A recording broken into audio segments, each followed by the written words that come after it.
Earline Carnegie from Crossroads District in the Binloss area of Linstead, St. Catherine, has been teaching at the same early childhood institution for all her professional life, 52 years. That's indeed something to celebrate, and her relatives and friends did just that. They did it on a wet Sunday afternoon, September 25, 2022, a day when the outer bands of Hurricane Ian were dumping showers on some parishes, including St. Catherine. The celebration went on, starting with a motorcade led by the Linstead-based George Washington Marching Band.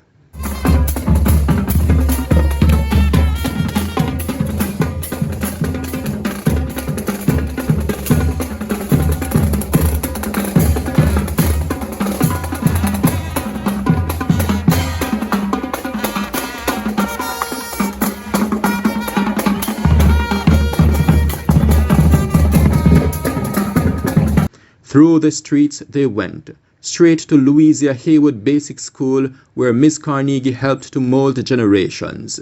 Her students are so many, she has lost count. It's a vast number.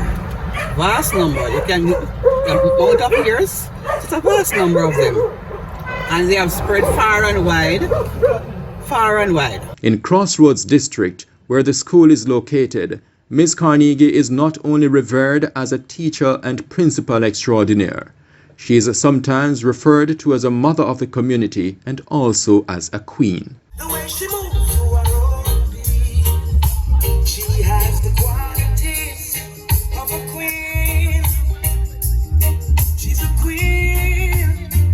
Ooh, ooh. The mother of Crossroads has arrived.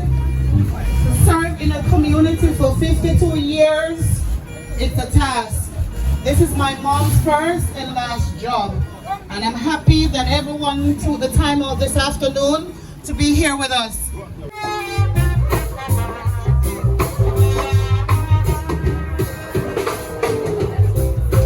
She's about to take over a chair, which is the crown chair. You know all the royalty goes. She is the queen of Crossroads, so we have to treat her with royalty. To start the formalities, Miss Carnegie, a picture of elegance, was escorted by band members to a tent beautifully decorated with red carpet, a relatively large portrait, and of course a throne chair. To top it all off, there was a special cake and bottles of champagne. Miss Carnegie reflected on her journey as a teacher, a journey she started when she was just 17. Louisa Haywood Basic School was established on the 7th of September 1970, and that's my birth month. It was started by yours truly, Earline Carnegie. And not only on the spot of ground, but beside my home, the Bethlehem Church of God Church is a church and it's a Taylor's house. Right? And there was this male teacher and about 10 children. Because the church was beside my house, I said the visit's regular. I was a regular visitor. So I was approached by the minister, Francis, and I, Francis, if I could take up the challenge. And to me, I did not hesitate. Because what I've learned over the years, if you're called to do a task, never refuse it. And I did not refuse it. And so the children were there in the church for a short period of time. And in every situation, there's always problem. So a problem arose, and what do you think? I had a determination. So because I was determined not to abandon the children, although it's a small number, I spoke to my family. I said, yes, I was given this task, and I'm not going to just put it aside. So, in the front of my house down there, a tent. I got a tent erected, and those little ones were accommodated. Rain came, and I had to take them inside the house.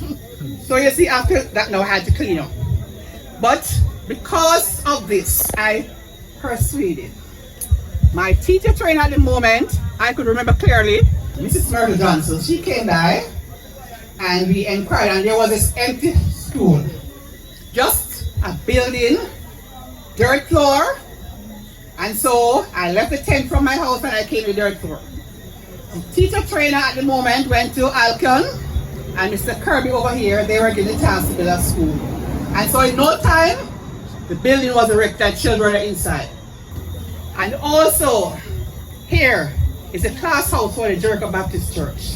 And the minister at that time, Reverend Den Walters and officers gave the permission, and so the building was erected and furnished by Alkin. And over the years, it was named after Mr. Awood's mother. And at times when I travel out and people said, okay, Miss Awood, I still answer. I still answer because the school was named after Mr. Awood's mother. The only thing I regret about this is when they damaged the school, the canteen. It was vandalized and everything was taken out. But the parents were on board. Parents came in and said, okay, we reported it and we were up and running again. Also for the gate, as you can see the sign, it was damaged by an accident. Persons who knew of early childhood, those are things that you really have to say. You know, they did not come. I was all about the place, run up and down to get assistance.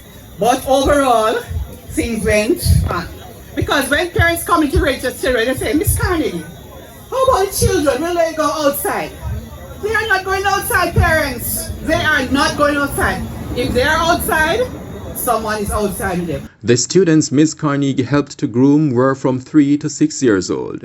That's important because, in her mind, they are the ones that require the greatest level of care and guidance. Over the years, teachers have worked very hard with these children. They make sure that they are taken care of. And not only to just come inside and read and write. There are other things when they get messed up, you have to stop. When they are sick, the medication will come in and you have to be a nurse and a doctor for them. But the parents were behind you. And because the parents were behind you, everything runs smoothly. Ms. Carnegie didn't serve on her own. That's the reason she is grateful for the support she received from her family, friends, other educators, community members, and past students. And I must pick up the teachers. They were behind them 100%. The teachers are not here, but I still say thank you to all the teachers who have helped. To the cooks who have worked over the years because they need their lunches. Right? And so we have to pick up the cooks, the teachers, and all those who have helped over the years. But I'm saying to all of you here, the school is here, and as a community, we need to stand up, and make sure the school is up and running. It can. So you have to come in and make sure it's up and running. Ms. Carnegie, now on the cusp of retirement, is hopeful that another great educator will emerge and eventually breathe a new life into the school, which has been closed for different reasons since the onset of the COVID-19 pandemic. The celebration offered past students and others an opportunity to give Ms. Carnegie her proverbial roses while she's still alive. We are very, very glad that we can come together to honor someone who would have served community and touched the lives of many, and we can do so not posthumously, that is after she died and we scatter roses, but that we are doing so in her lifetime. Steve MacDonald, the pastor on your screen, was among the students that Ms. Carnegie taught when she was still in her teens. We honor her because 52 years at one place. It's not easy. 52 years to deal with students, some of who come from broken homes. 52 years to mold the minds of some students who never get the chance to have a good upbringing. We salute you. And therefore, as we make commendations to this woman of worth, equally I want to make a challenge to those among us who probably should take the baton to ensure that quality education continues. Another of the persons who spoke highly of the educator is Patrick Francis, who also chaired the honoring ceremony. He's a police officer and one of Miss Carnegie's past students. She's as young as all of us here. She's not age. You know, sometimes when I see her walking, coming to school, I was like, Is this the same lady that taught me when I was a little toddler? Yes, she is, and God is good. And we want to give God thanks for you. There were a number of other speeches and performances in honor of the phenomenal woman. So early childhood educators are some of the most important figures in a child's life and have the power to make a real difference in the future of each child that they meet. And Miss Carnegie, I believe, have done such. Carvella Cooper, who has 2 children who were taught by Miss Carnegie, said she has known the educator for 36 years.